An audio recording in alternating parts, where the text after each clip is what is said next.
Wouldn't that be lovely if that had been genuine?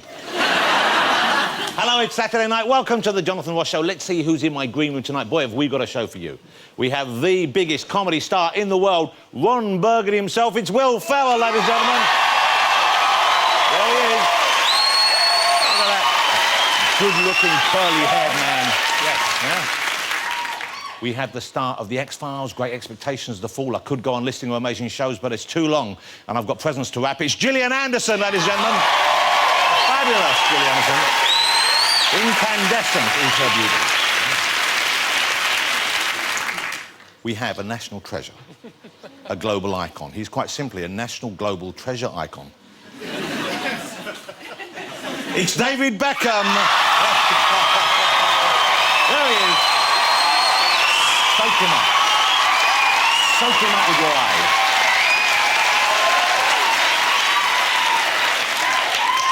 He is an ugly bastard, though, and look at that. This is extra exciting because this will be David's first interview, a proper interview since retiring. Isn't that right, David?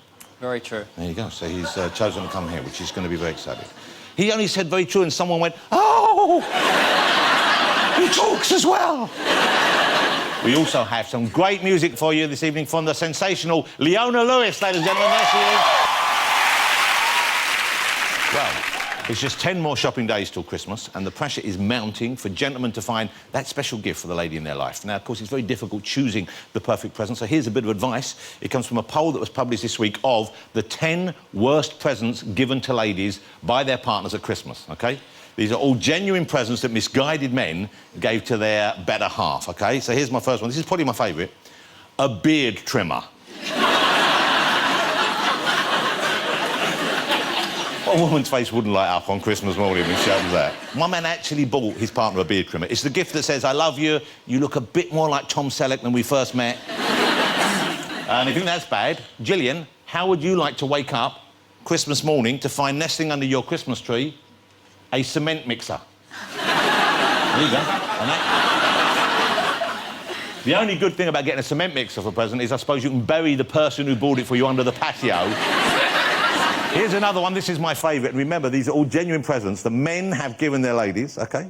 Imagine she tears open the paper, all excited, Christmas morning, to reveal a beautiful sack of potatoes.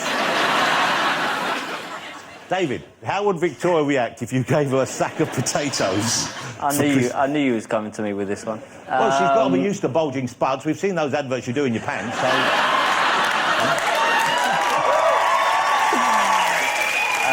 I don't think they'd go down very well. Okay. Some broccoli, maybe, but potatoes, no. No carbs? No. What's the worst present you've ever given her?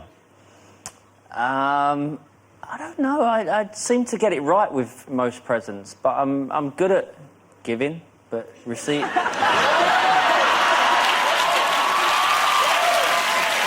You calm down. All right, let's get my first guest out, ladies and gentlemen. That's Ron Burgundy. He is the coolest and yet somehow the uncoolest newsman in the world. And yes, I am including Alastair Stewart. Will you welcome, please, the fantastic Mr. Will Ferrell.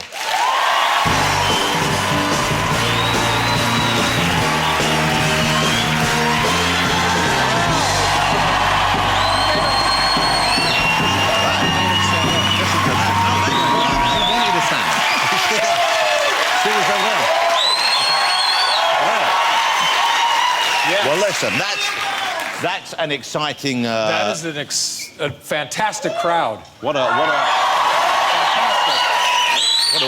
warm reception. And a good-looking crowd, too. Oh, no.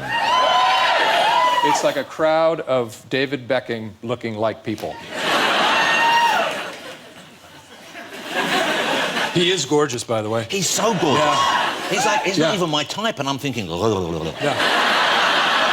You know, I don't know, I went in for a kiss and I licked his cheek. He tastes good as well. I'm sure he does. Let me guess. An essence of cinnamon. Yes! You're good.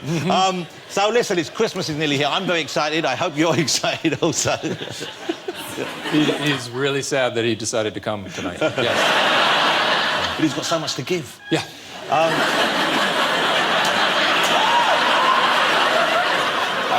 So Christmas is coming. You have 3 young children, this is correct? I do. I have 3 young children. Matthias, Magnus, and Axel. Yes. Now, they must be going crazy. They must be bouncing off They're the walls. very with excited for this time of year.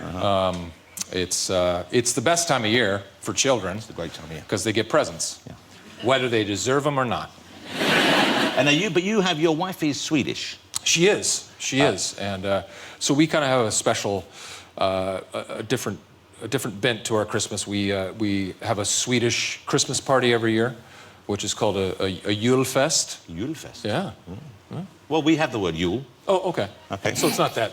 Not that special. Yeah. But what do you do at the Julfest? The julfest, we drink aquavit, which is like a Swedish vodka. I've heard of this. Yes. Have you had aquavit before? Yes. It goes down smooth. Should we send out? Let's send out and see if we can get some aquavit, you said? Oh, please. Let's see if we can get some aquavit, and if we can get some in, we'll have a drink and we'll have a song there at the end there. Okay, great. Let me ask you about Anchorman. Yes. Okay. Great. How exciting. Anchorman 2 is going to be out next week, ladies and gentlemen. I'm very excited. 18th of December. December 18th. Okay, Anchorman 2. Where is Ron now? As we begin the second movie, where is he placed? How do we find him? Ron is now, it's 10 years later. The year is 1980, which was the beginning of 24-hour news. And so Ron and his team are scattered about doing various things. Ron is announcing the dolphin show at SeaWorld in San Diego. A little bit drunk. Yeah, I'm not going to lie to you. And he's very down and out. And he gets a second chance with going on GNN, which is the brand new cable news station. And we see that, Ron and the guys who have not evolved in any way, shape, or form are completely overmatched by what is modern news. Let's have a look. This is... and how excited are you for Anchorman 2, ladies and gentlemen? It opens next Wednesday, December the 18th. Here it is, Anchorman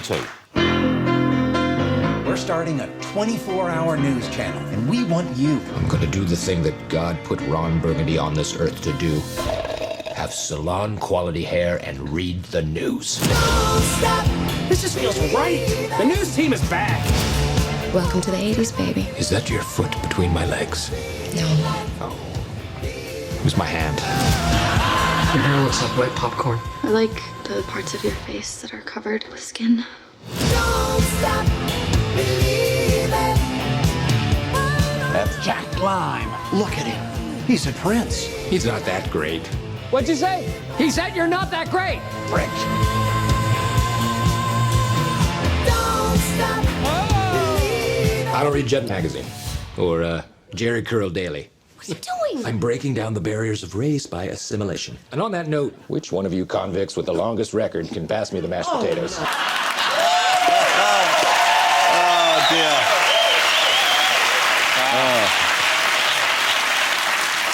And we see some, without wanting to give too much, some very special guest stars. We do. Could we talk about at least one of those without spoiling it, do you think? Sure. Kanye West. Yes. And I can't... and he, what news does he represent? What? He represents a brand new channel called MTV. Now, how was it working with Kanye on the set? It was great. I mean, it was very surreal to have Kanye, who's such a big fan of comedy in that movie, hanging out for 2 days and hanging out. And did he? I mean, he's just released this new video. The motorcycle one, right? Yeah, with honey. Yeah, and right. Did he play you that right, on your new material? Right, girlfriend. He was playing the new tracks from the album that had yet to be released. So you had a first peek listen. We had a first listen, and he was playing the tracks a lot. Oh. Yeah. That's kind of strange. Over and over again. That must be tricky when you're trying to make Even when you're trying to film. Yeah. Playing the tracks. Yeah. And they're loud. They're loud too. Whose job was it to explain to Kanye that wasn't... A scared 18-year-old intern. Yeah. One of my favourite moments in the first film, and there's also a kind of homage to this, it's very different, is when Brian Fantana unveils his scent Yes. for the first time. We see Sex Panther. Right. Okay, and when I saw it, I thought, oh, this is just, you know, it's a brilliantly funny idea. Yeah. But maybe it's too crazy. His cabinet of colognes. His cabinet of colognes. And I didn't realise there were indeed many fabulous colognes like that in that period. Oh, sure. Yeah.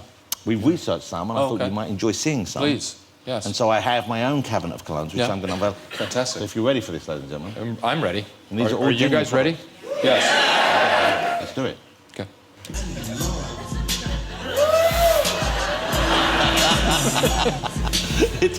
It's kind of... It It's does a take... slow burn. Yeah, it takes a while. Slow. Well, we can't move it any faster. There are valuable colognes in there.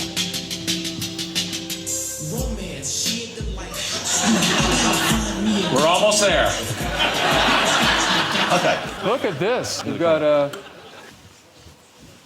a wonderful selection here. Well, these are all genuine. Yeah, they are. And you feel free to try one if you want. I mean, this is one of my favourites. The name of this scent is Siege Cannon. And this one just smells like a dog. How do you even get to this one? Oh, its head comes... Okay, I got it. Yep. Dog urine. Yeah. Yeah. Is this a cologne in a pipe? Yeah, that is pretty manly. I have one as well.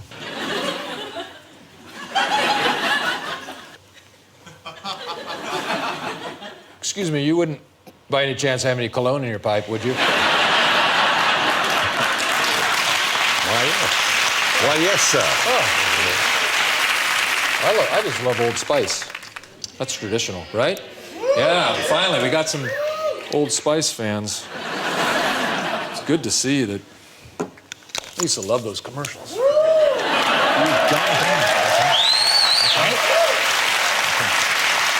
This one, they've...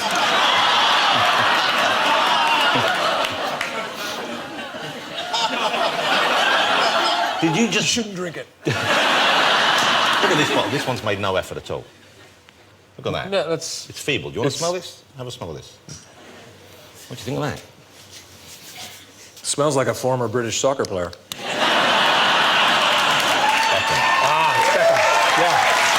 I imagine that's... Hey, there's one at the top. There's one last one. That's one as well. Yeah, that's actually... This is actually real. That will... Yeah, I think it's been Velcroed on. So you can pull it off, but please don't put that in your mouth and drink from it. Don't look at my butt.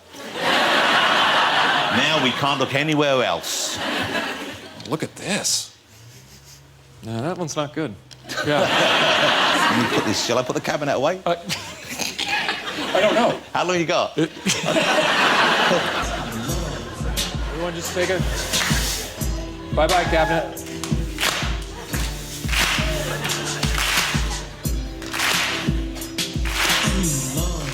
I just want to say... They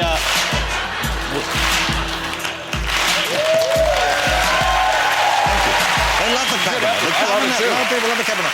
And you know, I just want to point out, in case you're wondering, I don't know where this smoke's coming from because we didn't supply that. That's all Will. Okay, so we've just been told that the young elf who works for the show has gone out, one of our people, and has got some aquavit. Is it aquavit? Aquavit. Aquavit. We have some aquavit, so if you'd like to welcome out, this is Ruth, ladies and gentlemen. This is... Yeah! Oh. Look at that. That's pretty Christmassy. Okay. Thank you. Oh, she got the good stuff. Yeah, is this good stuff? This is good. Okay. OP Anderson. So this is the real stuff, is it? Thank you, Ruth. Thank you. Okay, Elf. so... And how much do you drink of this? You just have about that much. That That's much? good. All right. Okay. I've already had the Old Spice, so... Okay, so... But the Old Spice isn't a traditional Swedish drink. It's not usually. Okay. So if you run out of the Aquavit, you go to the Old Spice. So now here's what I've read about Sweden, and I Yeah. did some study, and we'll see whether this is true or not, because you know you're well placed to Sure. tell us about this. Yeah. During the festive period, every house puts a candle in the window. Yes. Why is that? Because they still don't have electricity. Okay. Christmas is celebrated on the 24th of December. You usually open your presents on Christmas Eve. Why are they so impatient? They want it because they're such rabid consumers and they really want to give to their gifts. The traditional Christmas dish is lye-treated codfish. Lye-treated codfish. I think they eat that every day. And they have goose blood soup. Goose blood soup. Where are you getting your information? From IKEA. It comes in a pack. I've assembled it myself. I might have put it together incorrectly. So what are we... So we're going to sing... Will's going to teach us a Swedish Christmas... what is it? Is it called? Jul song. Jul. Yeah. Jultime. Yeah. Okay. Julfest. Here we go. Hej langgår, sjung hoppfalla halla halla hej. Hej langgår, sjung hoppfalla halla hej. This part I don't know. Hey. Hej langgår. Whoa, whoa! Hey, that's not bad. Sjung hoppfalla halla hej. Which in English is drink the whole thing down. Even if you're vomiting. Drink the whole thing down. If you're sick upon your shoes. Hey! And if you don't drink the whole thing down, you won't get a half of one later. So drink the whole thing down. Yeah, that has some quality to it. It did. Our gift to you, ladies and gentlemen, the fabulous Mr. Will Ferrell. I love it. Take it. It's yours. Thank you for coming in. Great to see you again. Will Ferrell, ladies and gentlemen, still to come on the show. We have Gillian Anderson, David Beckham, music from Leona Lewis, so don't go away.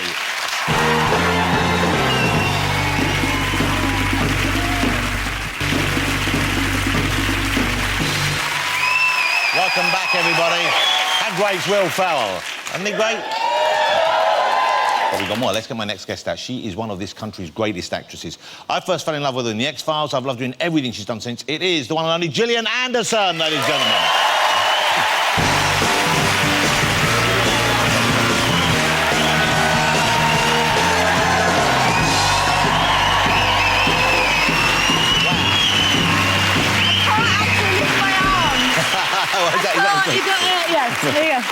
You look gorgeous. Come and sit down.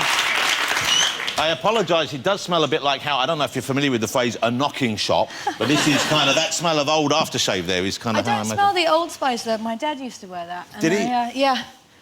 Takes you back, doesn't it? It does take me back. I thought you were American, but you're not American. You were born here, weren't you? I was born in America. Oh, you were, and then mate? grew up here, in Crouch End and Haringey. Wow! And so how much of your life did you spend here and how much there? Were you mainly in the UK? I was mainly in the UK until... I was in the UK until I was 11, then moved to the States, and then moved here about 11 years ago. Okay. You are the envy, I think, of many women this evening. Because you spent a lot of time alone in that room with David Beckham back there. Are you a football fan generally? You must have seen him work, I would guess. I have seen his work. I've watched a few games. I'm not a huge sports fan in general, but I know who he was. Well, I'm joking. You're more of a fan of his underwear work? Yeah.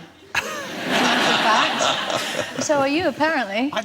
I enjoy looking at pictures of David Beckham wearing only pants. Does that make me a bad person? No, not a bad person. It makes me a good person. Yeah. I have one room in my house wallpapered with them. Does that make it strange? But you've done that kind of work, I guess, because there was an episode of Space What some kind of years work? ago. Well, where you've modelled and you've posed and you haven't had necessarily loads of clothes on. Have I? Yeah, a little bit. What, are you going to show me something? No. Oh, good.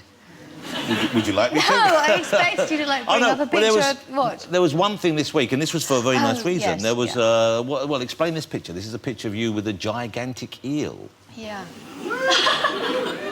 Now, what's this for? Well, that was for a campaign called Fish Love, which was drawing attention to the deep-sea fishing that's going on in the north of here, actually. And that's destroying a lot of the deep-sea fishes and corals and everything that's under there that we haven't even discovered yet. So it's a very serious thing to be doing. Well, yes, it's very serious. And because of this, and there's other actors and other celebrities from England and France who have done pictures. Do you have We others? have a picture of Goldie with his red snapper. And this guy, But that's a real fish. These were real fish, are you? Yeah, they were real fish that were actually used afterwards, were eaten, so they were not wasted. They're not alive in the pictures. That wasn't possible. They were... Who wants to eat that fish after Goldie has been holding it there? I wouldn't want a portion of that snapper, would you? No. Do you think we could get David Beckham to do a picture with the fish? David, would you do a picture with a fish? Of course. You heard it here. fish. Hold it. Either that means you want to see what he's got, or you don't think he's got a lot that can be covered up.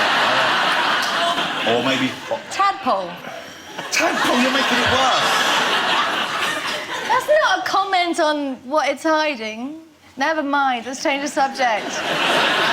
OK, let's talk about The Fall, because The Fall was a brilliant series. I don't know how many people watched The Fall, but it was a great series.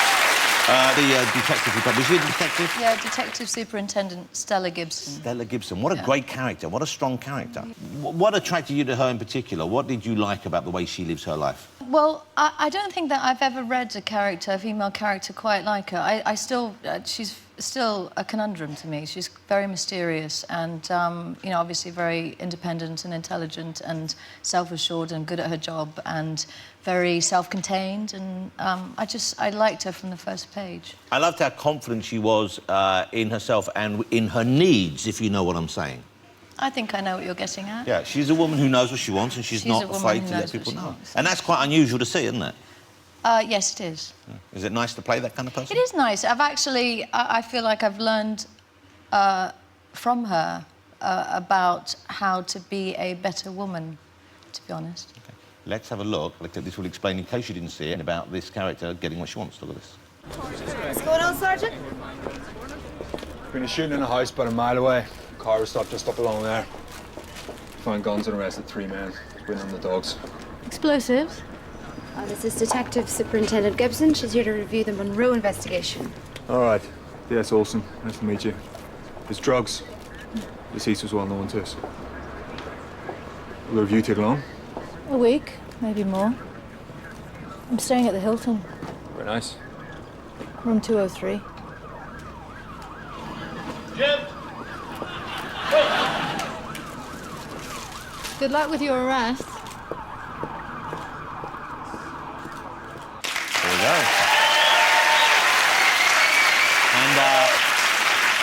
And as he walked away, that man, he looked kind of terrified. He did look slightly terrified. His face looked a bit like that eel you were molesting earlier on. And yet he showed up to room 203. Now, this room at this hotel, I believe, for fans of The Fall, this has become something of a kind of a place to visit. They like to go to that particular Apparently the room is booked up until 2015 or something like that. Yeah. Now, the character in The Fall, she's single. You're a single woman at the moment. Yes, I am. OK. Do you enjoy the dating process? Do you like What dating process? Well, when you get asked out on a date. I never get asked out on a date. What? I don't believe that. No, I don't. Mm-mm. You must be getting some action. Well, I might be getting some action, but I don't get asked out on a date. Do you have say someone, you say you don't get asked out, but say someone wants to be that with you. Would never? But I don't think I'm either. I think people are terrified of me. Men are generally terrified of me. Maybe because they see you like that and they think that's you. Well, that might be me, but still, it doesn't matter. It's not terrifying. No, it's not. No. It's actually quite nice to know where you stand. Exactly. How would you read up? But I guess you have to be careful because you've played so many kind of like memorable characters. And if we think back about the X-Files, those kind of shows generally attract a very devoted audience. Yeah. So you wouldn't want to find yourself out on a date with someone who was just a mad X-File fan, would you? Who had my face tattooed on his arse cheek? Yeah, probably not. Does anyone have that? Yes. But also David's on the other one. Wow. In Australia. Which makes it feel a bit safer, knowing he's over there, doesn't it? It was a woman, actually. I think. I can't remember. Do you always know where she is? Is that kind of you keep tabs on her just to make sure she doesn't get close? GPS stuck somewhere between David and I. I'm crude. I liked you in X-Files a lot. I thought it was terrific. But there's one performance you gave where I thought, wow, this is an incredible actor. And that was a TV thing called House of Mirth. And that was something where I didn't know you were capable of that kind of acting because I guess I hadn't seen you in it before. But it must have been nice to be given the chance to blossom into those kind of roles. It was. I mean, it was quite a shock for me at the time because any time during that series or after that series that somebody offered me something that was completely different, even though I believed that I could do it, I was quite shocked that anybody else might think that I might be able to. And that was the first example of that with Terence Davies offering me that role. And it was the first time that I got to do that kind of thing. Yeah, thank you. It's an incredible performance, incredible film. That's why I love seeing you, and I genuinely think you're one of the best actors in the business, really. You're just incredible to watch. So I can't wait for The Fall. Ladies and gentlemen, the fabulous and not yet dating Gillian Anderson. I know, you tell me. OK, still to come after the break, we have David Beckham and Leona Lewis will be getting us in the festive spirit with a Christmas classic. So, don't go away.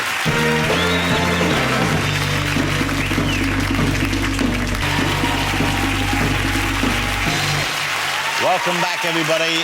Let's get my next guest right out here. I'm delighted to say that this is his first major interview since he announced his retirement as a professional footballer.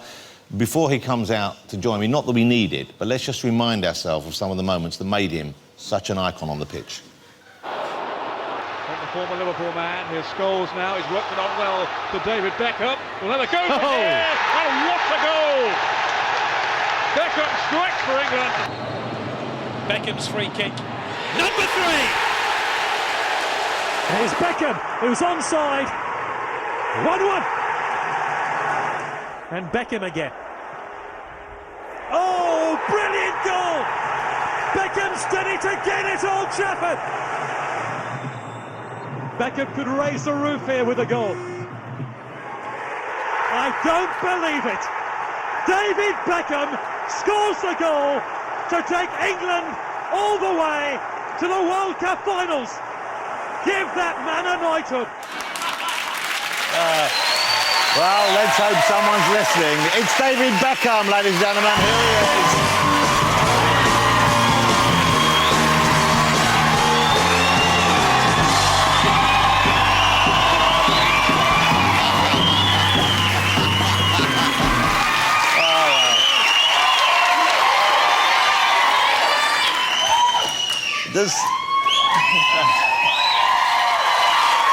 So, David, thank you for being here, because this is your first TV interview since you made the announcement. Yeah. Since you retired.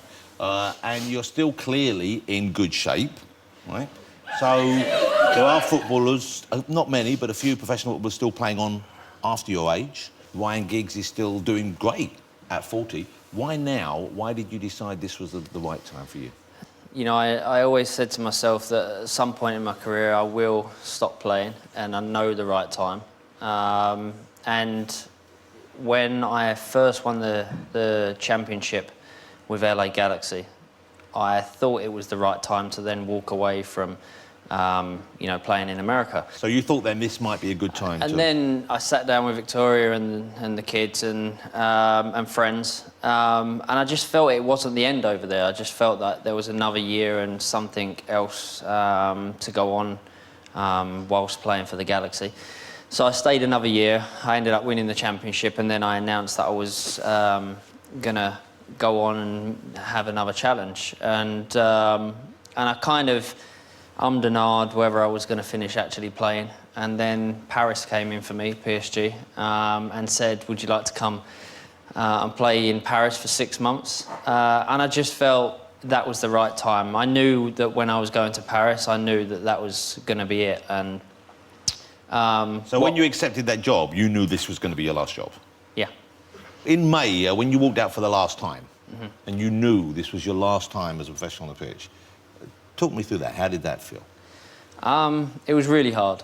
I started getting emotional the night before, and then the day of the game, you know, I was getting ready. I was, you know, I'm always quiet before a game, and I kind of go about my business normally. And then when I was on the field, you know, the manager turned around to me and he said, you know, about 10 minutes towards the end, I'm going to bring you off. And I was like, I don't want to come off, but, you know, you're the manager, so I'll do whatever you tell me to. So with about 25 minutes to go, I felt myself going. I thought I would be able to control it. I really thought that I would be able to, you know, get through. I'm welling up now, but I really thought that I would be able to get through the whole game without pouring my heart out onto the pitch, which I really didn't want to do. I didn't want to be that person that walks off in, you know, obviously there'd be a tear or two, but not the way I did, and I didn't think I would do that, but I couldn't control it. You know, I was short of breath. I just really couldn't control it. But because it's one of the biggest moments of your life. I think, you know, I'd never really thought about it I know it sounds silly, but I never really thought about it being my last ever game in football, in professional football, you know. And I like I said, with 25 minutes to go, all of a sudden I started thinking about, you know, me as a youth team player at Manchester United, coming through the ranks, being at Real Madrid. So kind of like a movie of your professional life flashing through your head. Yeah, and I think that's what kind of got me, and I couldn't get myself out of that, and that's when it really hit me. But I imagine if you are choked up emotionally and possibly have tears in your eyes, that can't make it easy to play. No, I actually lost one of my runners on the goal that they scored, which I really wasn't happy about. And one of the coaches came up to me and he said, "You know you lost the runner on..." I said, "I couldn't even breathe, let alone run." So no, it's not easy to play football when you're welling up like that. So thankfully I came off a few minutes earlier. Was it easier or harder knowing that Victoria was watching as well?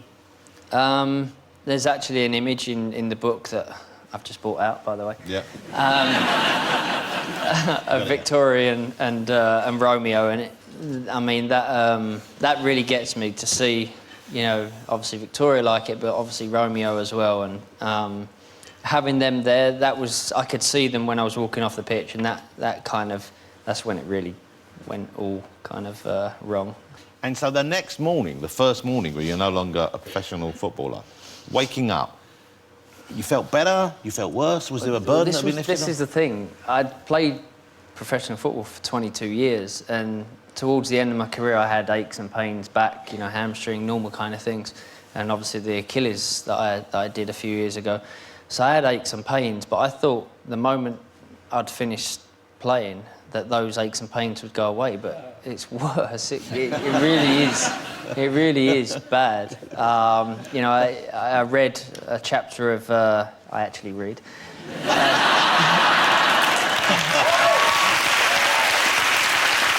I read...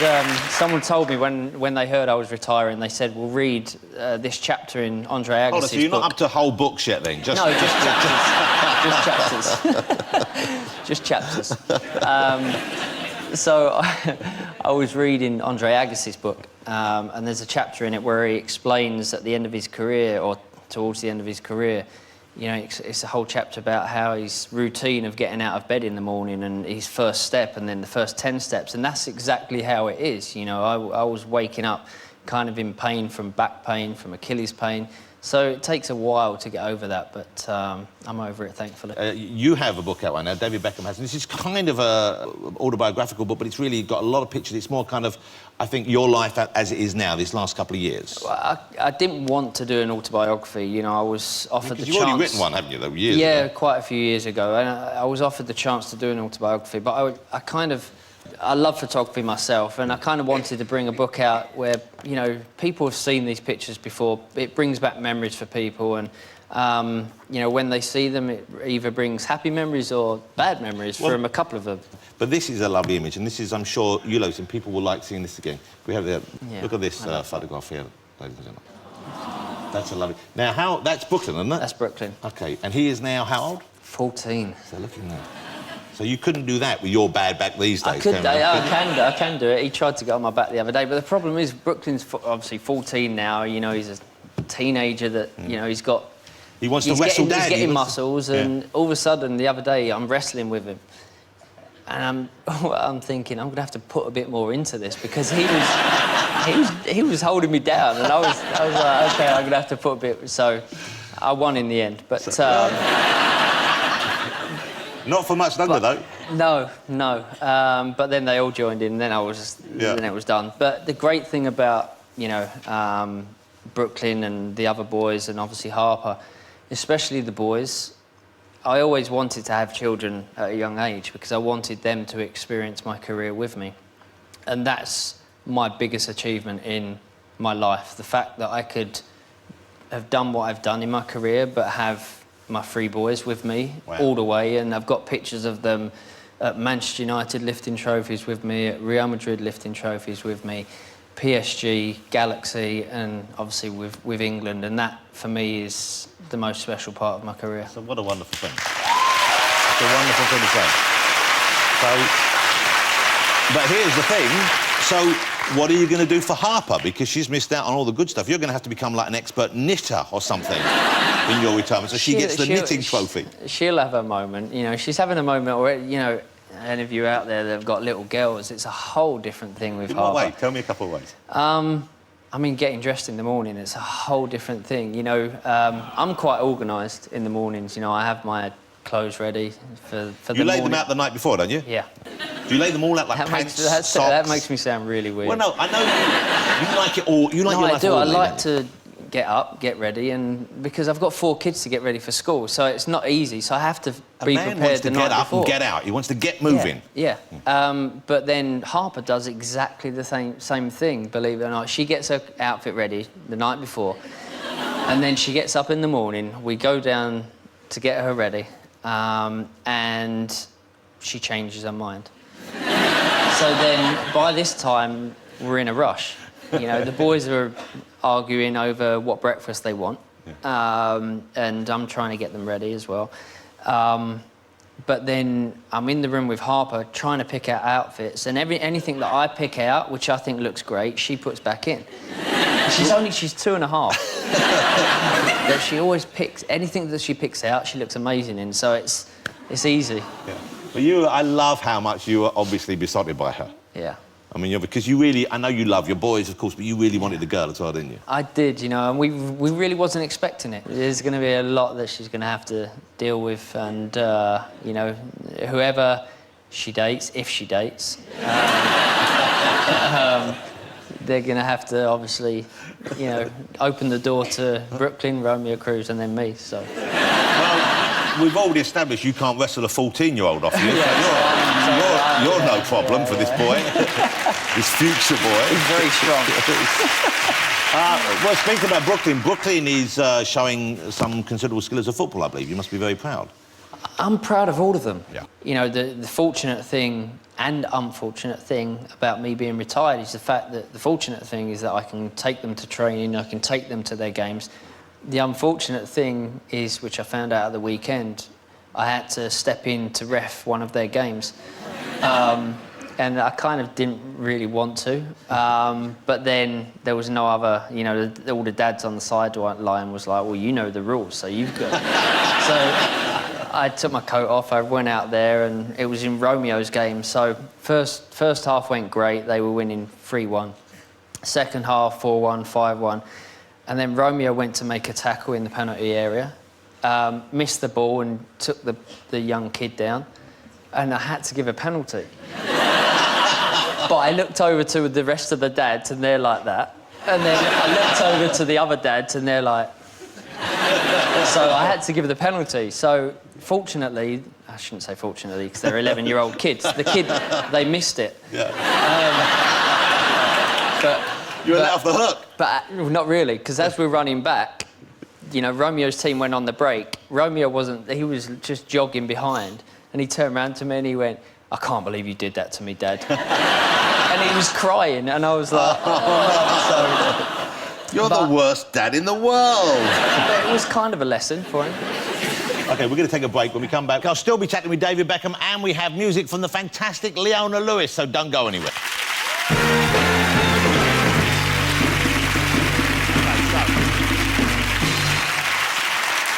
Welcome back, ladies and gentlemen. I'm still here with David Beckham.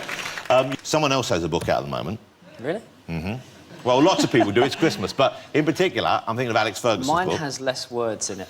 And more pictures. You know that person who got you to read that Agassi chapter? Yeah. Get him to show you a couple of chapters in Ferguson's book. Let me ask you that. Maybe it'll be on my Christmas list. It'll probably be on your list, will it? No.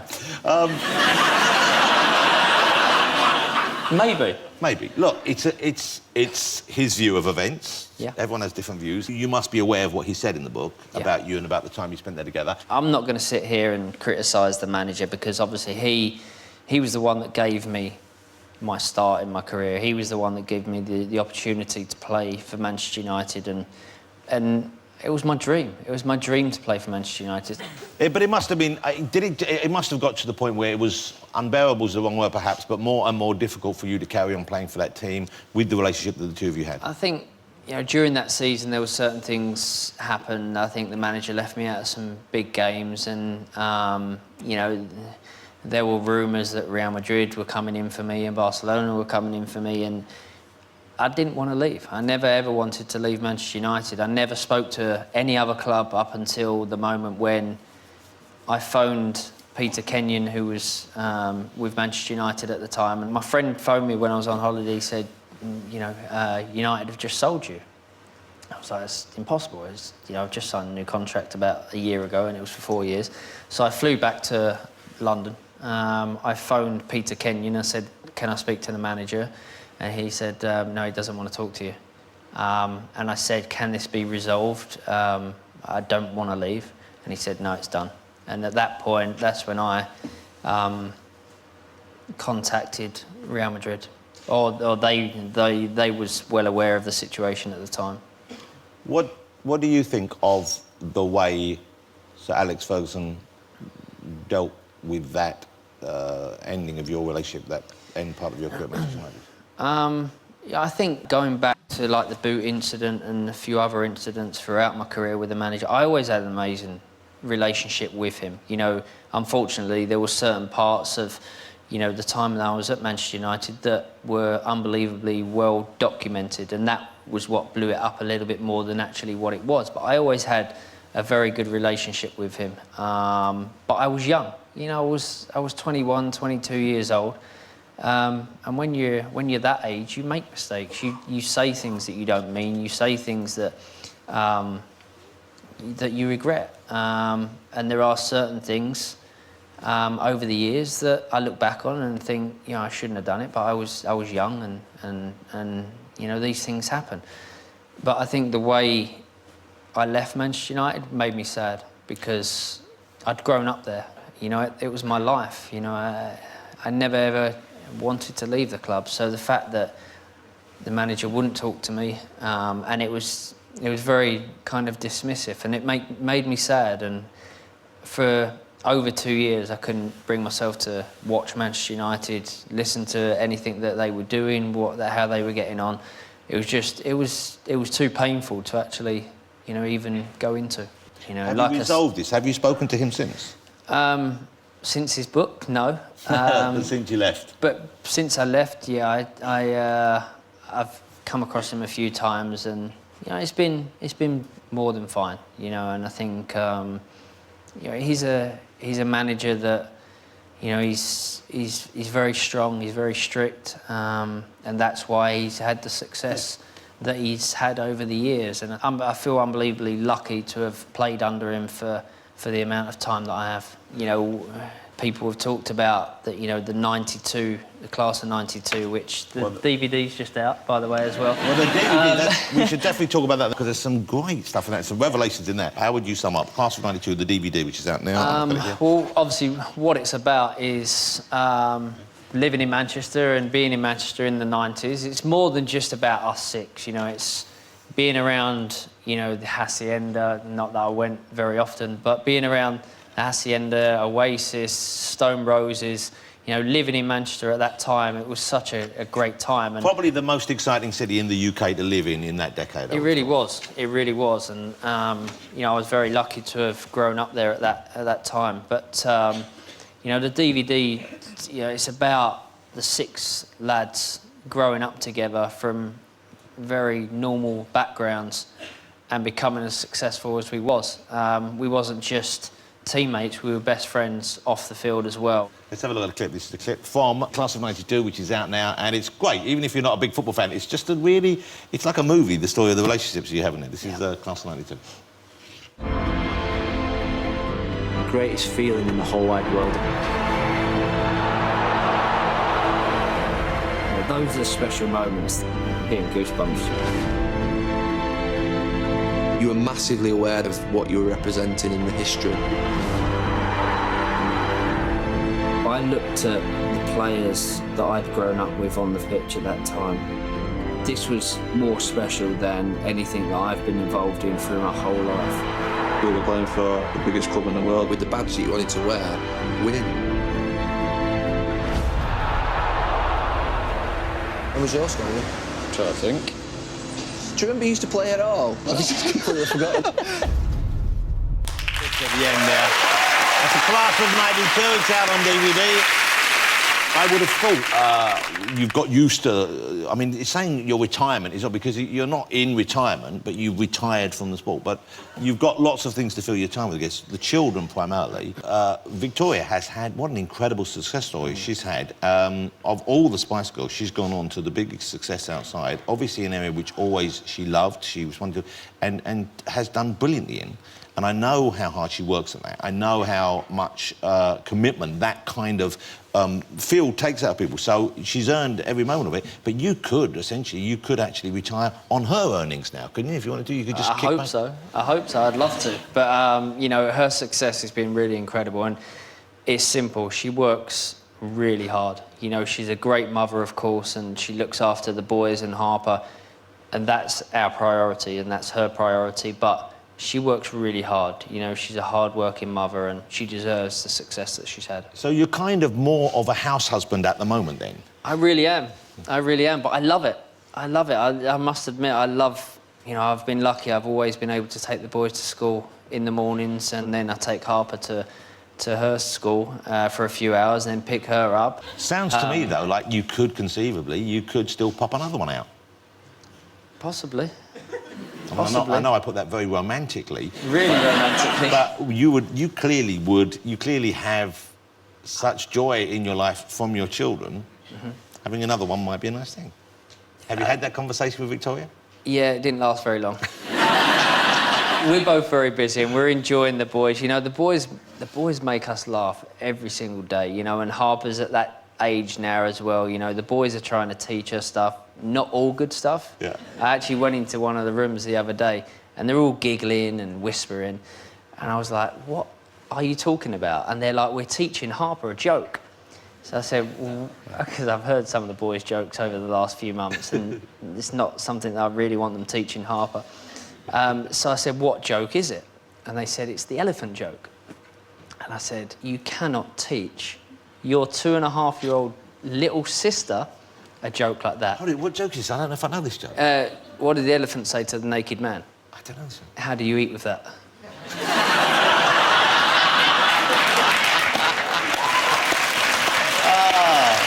Oh, no, poor little Harper. But thankfully, she doesn't know the whole joke. Well, she joke. won't understand it, anyway. And she won't understand it. Yeah. Oh, but I can see why the boys would think that was the funniest thing ever. Oh, the boys love it. The boys love jokes. So things are good for you right now, then? I mean, this seems to be, for a period in your career that could have been a tricky one and a difficult one, I mean, it's been, you know, you've got through it pretty comfortably.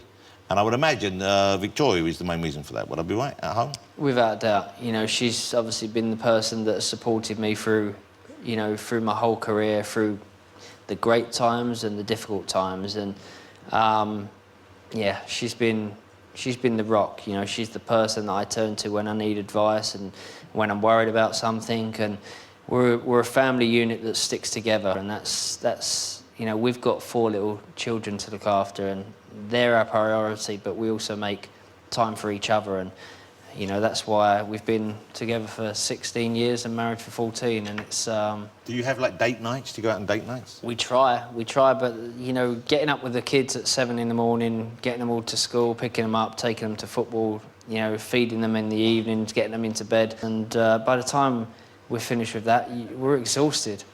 So we kind of just get in bed and watch TV, and that's our time to really...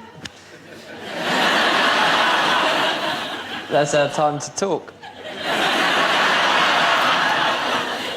Victoria's mum's here. Come on, look.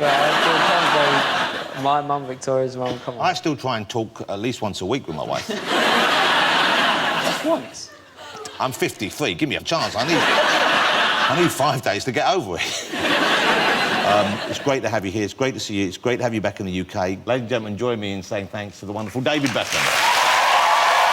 Oh, one thing I need to ask you. There's one more thing. Oh, there's one thing I want to ask David before we move on to our music is, at the end of that early goal montage we showed earlier on, he said, David Beckham, he scored the goal, he's put us through the World Cup. Someone please give this man a knighthood. Now, we haven't heard the announcement of the honours this year. Nor have I. So they haven't tipped you a wink or anything? No, I'm very honoured and very lucky to have what I already have. The OB is something I'm very proud of, and even to be talked about receiving a knighthood is an unbelievable honour. But I'm very lucky to have what I have. Look, I'm going to stick my neck out and say I'm convinced you're going to get it. I don't see how they could possibly pass you over. I know they announce it later this month. How can they not give you a knighthood? So you can trust me on this one. I'm pretty sure. But you also said in the last time that I was on the show that I would be definitely going to the Olympics with Stuart Pearce. I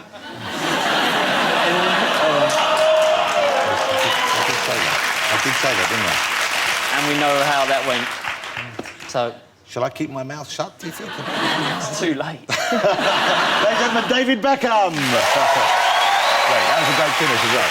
OK, thank you to all my guests tonight. We'll be back for a festive special on the 28th of December when I'll be joined by top comedian John Bishop, the lovable hardman Ray Winston. We've got Jamie Oliver and Jimmy Docker here, and music from the Whizzle Kicks, and we also have the legendary Sir David Attenborough on the show. But now, with I Wish It Could Be Christmas Every Day, it's the beautiful and talented Leona Lewis, ladies and gentlemen.